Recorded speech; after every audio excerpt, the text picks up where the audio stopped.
Easy people, welcome back to my channel at Big Steve MCFC. Let's get into it. Anfield yesterday. First of all, if you heard any weird noises, these builders ripping my house apart. So they've got angle grinders going, drills, all sorts. So if you hear some madness, I apologise in advance, but it's the only time I could fit this video in. We're in the middle of a terrible run. We know that. We've been on the bones of our arse. The confidence throughout the team is low. You know, every man and his dog is coming for the manager, the players, the fans. But we've got to expect it, Blues. We've got to expect it. That's what happens, you know what I mean? When you take a step back and you look at the last 6 titles out of 7 years have been Manchester City FC, there's a hell of a lot of fans who've been waiting for this day. Do you know what I mean? But to them, it's a crisis and the end of an era. To us, it's a rebuild. It's a time to have a look at the squad, get people tied down to contracts we need to keep and freshen it up. It's just a natural thing in football. You know what I mean? There's some teams out there who've gone 20, 30 years with no league title. They've been building and freshening up for 20, 30 years. So we're entitled to have a year off. We're entitled to it. I said at the beginning of the season, we didn't look the same. There's no excuses. On paper, we've got a good squad. But I just feel like a couple of little injuries knocked us a bit, and the system he wants to play, we can't achieve it with the players we've got. Going into the game yesterday at Anfield, Liverpool got the tails up. If they win, they go 11 points clear of Manchester City. It's a massive incentive. If Manchester City can win, we get right back in the mix. But any Manchester City fan worth his salt knows that this team's not quite good enough this year. We know that. You know what I mean? We're not going to stop backing them. We're not going to stop supporting the team. But we do know that they're not quite as good as where we need to be. The team news came out at Anfield yesterday, and I can't lie, the feeling underneath on the concourse with the fans was one of disbelief. It looked like Núñez on the left, Rico Lewis on the right. Guardiola had been dropped. Ederson had been dropped. So there was a few changes, and the City fans wasn't confident. They weren't confident going into the game anyway. And they definitely weren't confident when they seen the changes. Me personally, don't mind a little bit of change. I don't mind a little bit of change. If it kicks, sometimes a little change can kickstart something. Ederson for me has been brilliant. Best keeper I've ever seen at Manchester City, in my opinion, for what he does. He might have just needed dragging out the limelight, you know what I mean, for a couple of games, because he hasn't been playing well. You know, people getting on his case. Ortega is a brilliant number 2 goalkeeper. He should be number 1 anywhere else. So yeah, he deserved it. Josko Gvardiol is a young lad, been getting a little bit of pressure, playing every week, so he deserved it, a little bit of a rest. So I'm not overly critical of that. The Núñez and Rico Lewis on the wing thing, he's explained it. He's come out and said he loves wingers, but he wanted to get players with more ball control. Okay, I understand that logic, but you're never going to create anything with Núñez and Rico Lewis on the wings. You're never going to do it. Kyle Walker was getting the ball at right back yesterday, looking up for someone to pass to. They were squeezing Rico out of it. He wasn't getting much of the ball. When the ball did come over to Núñez on the left, same thing was happening. They were doubling up on him all the time, forcing him backwards or making a mistake. So I understand he wanted control, but you sacrifice every bit of creativity in the team. Erling Haaland might as well not play then if you've got no width. Do you know what I mean? Because we wasn't even playing long balls up to him. So it wasn't even like bypass the midfield, play it up to Earl, hope the midfield can latch onto it. So it was a strange one. It was a strange one. Let me have a drink of my coffee. You know this is a ritual by now. But yeah, it was worrying at first. The game started off as we expected. Liverpool threw the kitchen sink at us. we started to defend a little bit better. I felt like Nathan Ake was outstanding at left back yesterday. I thought he played really well. Akanji, Diaz and Walker coming in. I think that defence is steady and it's solid. I think Ruben Diaz is massive. Yesterday I was on row 2 behind the net and watching Ruben Diaz close up on corners and defending. He never shuts up, and it's a massive boost having Ruben Diaz back in the squad. For me, Ruben Diaz should be captain. There's no disrespect to Kyle Walker, but I just feel like Kyle's got enough problems going on off the field, and his form's not been great. So for me, it'd be Ruben Diaz would be captain. We need somebody to galvanise the squad and the players and the staff and the fans together. He come out this week with some encouraging words. I think people were that woke up to Ruben Diaz's like war cry. It felt good to know that the players are thinking like that. Do you know what I mean? We couldn't get a foothold in the game. We know Liverpool are a better side than us at the minute. We know that. We've got to admit that. You know what I mean? They boxed us off the park in the first 20 minutes. They were creating chance after chance. Van Dijk on every corner was winning the headers. I think he hit the post. And then they got the goal. You know what I mean? A long ball by Trent, who for me yesterday had a good game. I thought Trent Alexander-Arnold played well.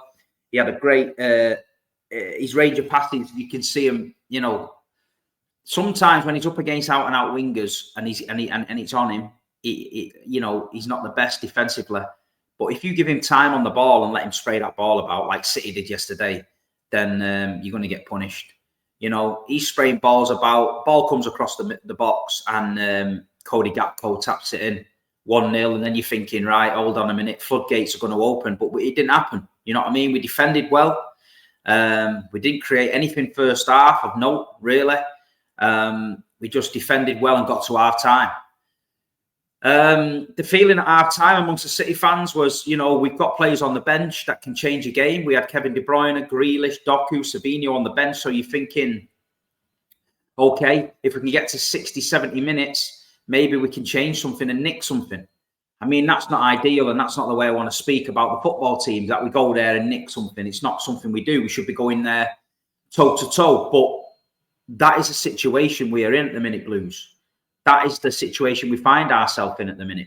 When you're low on confidence and you're losing games, you know, sometimes your back's against the wall. You've got to act different to get points. Second half, Liverpool had to go again. But then I felt like Manchester City started to get a little bit of a foot in the game. I think Liverpool stood off us a little bit, let us have the ball, realised that we couldn't really damage them. We started to, you know, get in some good areas. And I thought maybe we could nick something. And then he was just about to bring on Grealish, De Bruyne, Sabinho, Doku, Grealish and De Bruyne. He was just about to bring them on. And we got the penalty. I mean, I was row 2, right in front of that penalty. He jumped over him. Let's have it right. He jumped over him. But, you know, it got given. We can't moan about it. But just before that, Doku and Sabinho was having a little bit of luck. Jeremy down the left-hand side was getting a lot of joy, and he was cutting in and he was putting it on him a little bit. But there was no final product. Same with Sabinho. He was coming inside, dancing across the edge of the box. No final product.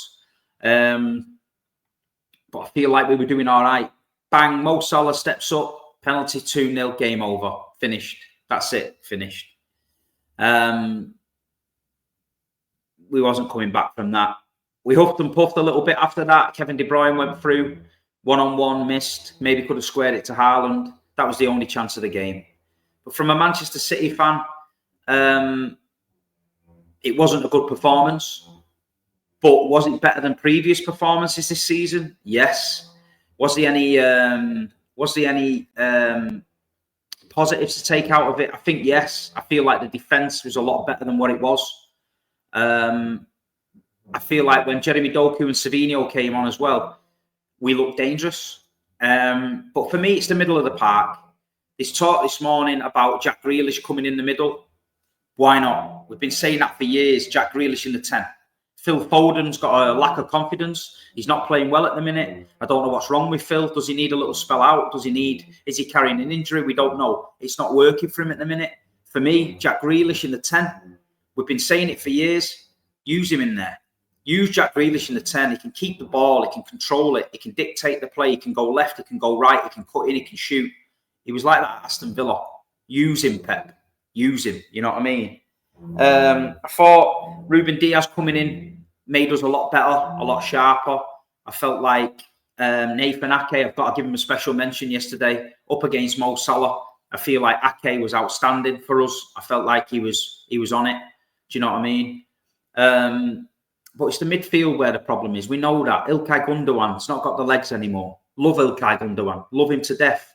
Not quite got the legs in there. Do you know what I mean? Bernardo Silva buzzed around, give us a bit of energy yesterday. You know, can't do it on his own. Rico out on the right, didn't work. Do you know what I mean? Foden in the 10. We were carrying him at times, didn't get involved too much. And Erling Haaland up front just cuts a lonely figure there. Do you know what I mean? So we know where we are. We know where we are as a club and a fan. We're on a rebuild. We know where we are.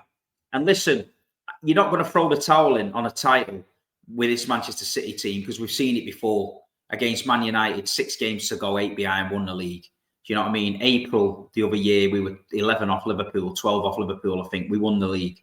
So we ain't gonna throw the title in until it's mathematically impossible.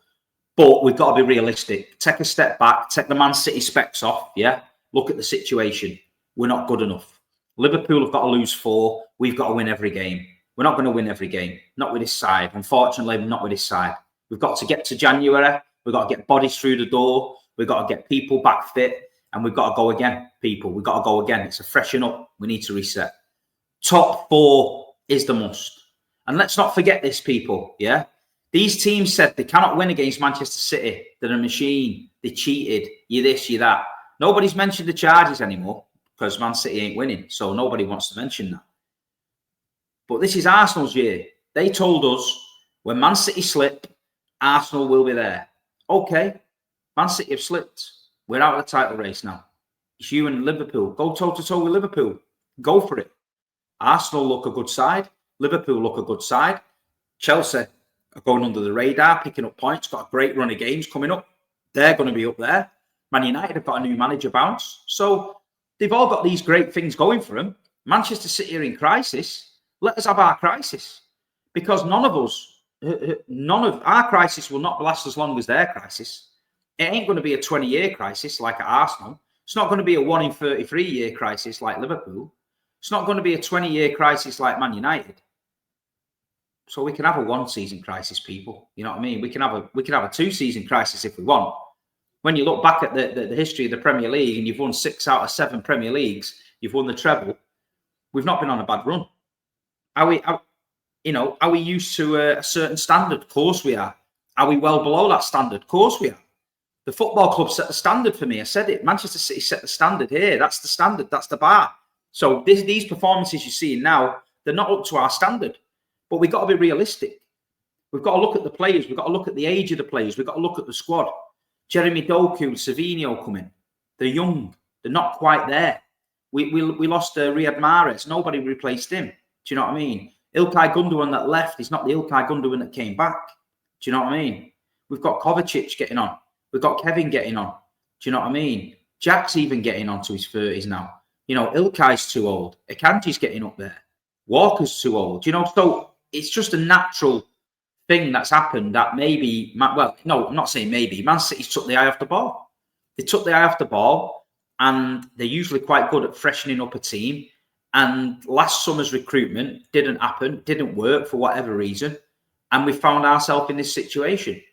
So for me, Blues, we've got to A, keep getting behind the team. B, get to the stadium, back the lads, you know what I mean? And C, realise that not every season we can go and steamroll everybody and win the league. It doesn't work like that. It's football. We've got to go to the stadium, get behind the boys, realise that Pep's got a job to do, Khaldoon's got a job to do, and he's going to get behind. They're going to get behind the manager now. They're going to back him, and we need to get back to where we belong. But top 4 is a massive, massive priority because the Champions League football and the money it generates is needed. So we can't slip out of that top 4. I think we're going to slip out of the top 4 for a little bit until we get going again, but we can't slip out of the top 4. And listen, take the pressure off Manchester City. Slip off the gas. Let people take the piss. Let people stick the boot in. They've been waiting years to do it. No problem with that. I've got no problem at all with that. When you're the top of the tree and you fall to the middle of the tree, the people in the middle of the tree are going to kick fuck out of you. Simple as that. Simple as that. And that's what we're getting now online. You know what I mean? But we will be back. I'm telling you now, we will be back. This ownership and foundation, this football club will not let this manager roll out week in and week out and not have the tools to compete. Do you know what I mean? We will be back. It'll freshen up. It'll get business will be done in January and business will be done in summer. For me, top 4 is a priority now. The title race, forget it. You know what I mean? Let's keep winning games, build a bit of momentum. If the others slip, if the others drop points and it's looking like we're getting closer, then it could be back on. No problem with that. But at the minute, forget it. Forget it. We've been on a good run. You know what I mean? We're losing games. We're leaky at the back. Forget the title. You can't win titles like that. You can't. And that's just it. So we get to January 1st. We strengthen the squad. We've got a massive week coming up this week. We've got Nottingham Forest on Wednesday night at home and we've got Palace away. 2 tough games. You know what I mean? 2 tough games. We get 6 points out of them and we keep on moving and we start on building. That is all we can do, Blues. That is all we can do. You know what I mean? But it's probably going to get worse before it gets better. You know what I mean? Like you say, when you're on this run, it's about ending the run. We need to get a victory. And it'd be perfect to get a victory on Wednesday against Forest, you know what I mean, under the lights. But like I say, yesterday, I wasn't overly disappointed. We were getting talked about we're going to get it for 4 and 5, especially after the Tottenham game. So to go away with a 2-0, people might think, you know, you can't celebrate a 2-0. I'm not celebrating it. I'm just celebrating a little bit better performance. I saw a bit of grit and a pair of bollocks on a few players. That's all I asked for. Do you know what I mean? That's all I asked for. Show a little bit of fight. We're Manchester City FC. We've won 6 out of 7 titles for a reason because we've had that mentality. Yeah, we're at the minute we're low. Yeah, people heads are down. I seen it when they scored. The lads trudged back to the centre circle with their heads down, and it's never a good sign. But we've got to break the mould. We've got to break the cycle. We've got to get the fun factor back into the training ground. We've got to get rid of the players that don't want to be there. We've got to find a solution for the players that do want to be there. You know, Pep's got to work it now. He's got to work his magic. That's why he's the best manager in the world. And this will tell. If he can bounce back from this now and turn this team into another title-winning team next season, or have a good push towards the end of the season, get us into Europe, then, you know, I feel like he's showing a different side to his character. People blow smoke up Pep's arse all the time. You know, everything he's done, this, that, and the other. He's never been in a situation like this. So this is the time. He's probably relishing it deep down. You know, people were slagging him off on the radio for going six Premier League titles. I mean, it's a bit of fun. They're saying to him, you're getting sacked in the morning. He's having a laugh, saying, not with 6 titles, you ain't. And I get that. I don't mind that. I heard some comments about off Ortega about Liverpool being some bad city or something. I mean, I don't know what he's saying there or what he's trying to get out there. That was a bit mad. But you've got to give credit to Liverpool. You've got to give credit to Arne Slot. It's not like he's come in and spent 300 million and then everyone can say, oh, well, Liverpool spent 300 million. That's why they're there. Chelsea's gone and spent 2 billion, yeah? And the miles off Liverpool, right? They've got a fantastic team, Chelsea. They're getting away with murder because for the amount of money they've spent, they should be a title-winning team. Arsenal, this was their year, like we said. They've spent a few quid as well. Declan Rice, 100 million. Last year was going to take them to the title. It didn't. This season, they've added 1 or 2 more. And, you know, they're playing well. But Liverpool haven't added nothing. You know, he's come in and he's just steadied the ship. Instead of the rock and roll clock football, you're getting a lot more steady football, calm football, knowing when to pull back. Yesterday, there was a time where Liverpool let us have the ball. They let Man City have the ball, let them have the ball, drop deep, see what they've got. They knew we didn't have anything, but they had a breather. They had a breather, they had a rest. It's calm. It's calm. Jurgen's team would have carried on bombing us and tried to flatten us 5 or 6-0. And we might have had a bit of joy on the counter-attack when Doku and that come in. But you got to give them credit, people. They're a better side than us. We've wiped the floor with Liverpool for the last few years at the end of the season, winning the league. They get us up at Anfield. They beat us, no problem. We've seen that before. But consistency-wise, they couldn't live with Manchester City. At the minute, you've got to give them the props. You've got to give them the props. Can they go on and win it from here? They should do. Are Arsenal going to challenge them? I think Arsenal will. I think Chelsea might get up there as well. But it's just football, people. You know what I mean? It's football. It's the Premier League. It's the best league in the world. When City are winning it, it's a farmers' league. Now City are not winning it, it's the best league in the world again. You know what I mean? So we always knew it was the best league in the world. But like I say, from my point of view, it's my opinions on this channel. A few people this week was moaning that, about my opinion, saying I'm a happy clapper and I never criticised the players in the team. I criticise the players in the team when I need to. I don't want to get any agendas and get on people's back. I have my opinion. This is the reason I've got a YouTube channel, because if I didn't have an opinion, what's the point in having a channel? And there's plenty of people that watch.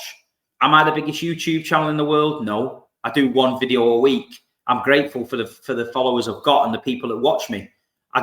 This is not my career. It's not my life. I don't care anything about it. I could turn this off now and never do another YouTube video again. It won't affect me. I don't do it for likes. I don't do it for money. I don't earn any money off it. Do you know what I mean? You have to do 4 or 5 videos a day if you want to earn a living off this. I do 1 a week. So it's not about that. You know what I mean? I just try and be honest.